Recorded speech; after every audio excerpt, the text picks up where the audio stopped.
how can we gear up the UK for quality healthcare research and innovation using data science as a catalyst for change, but also talk about trust. Because if we don't do this without a social contract and citizen and patient leadership, then we won't get there.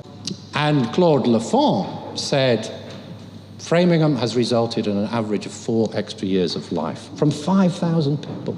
But we're in a new era, and the new era is the 4th industrial revolution. Sometimes I feel I remember the first, which was steam power, through electrification, automation, through the IT revolution, which is what I call the pull revolution. Google's pull, because you pull information. We've transformed that into how we learn and use data, often in real time, in a highly analytical way. Common features of high-performing health systems. So the usual things, and the long-term plan, Tony, maps on well to this. Quality, leadership, system governance. You see whole system intelligence, often in real time. So I can go to Geisinger and follow patients from primary, secondary, tertiary social care in real time. So those journeys of care are well mapped. And lastly, they invest in research and innovation within the system. So Leroy says medicine in the future, and I think the long-term plan could be a 4P plan. Predictive, preemptive, personalized, and participatory. But there's an important message there. If we just keep adding cost to a system, it's not going to work, so we've got to look at value.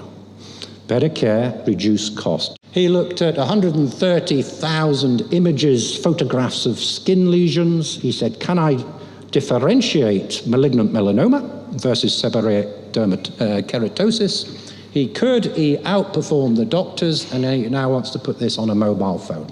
Today, there are 250,000 people waiting for the result of a medical imaging diagnosis. So why can't we sieve out the normals using machines? So what are the challenges ahead? The first is detail and quality. We focused on quality. Next slide. This was Richie and Janice who did the work. Next slide. Because Richie phoned me up one day, next build, he says, Andrew, I found 10 patients walking around the streets of Edinburgh who, according to the NHS, are dead. So I said, what? He said, what are we going to do? And I said, we'll publish it. So we published their life after death range, and next slide, and the resurrection rate was very healthy. And what we're trying to do is unite the UK's health data in a trustworthy way to make discoveries that improve patients' lives. We can help to support enabling infrastructure for the stuff you want to do, whether it's scientific discovery, clinical research, earlier diagnosis, therapeutics, technologies. Just to conclude, I think you've got a huge opportunity. Make the most of your alumni network. You'll make friends on this program for life, which is terrific.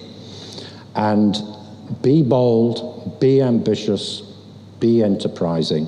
And I'm sure that when I'm invited back in 10 years, if I am, we'll have at least one unicorn in the room. So who's it going to be? So thank you very much.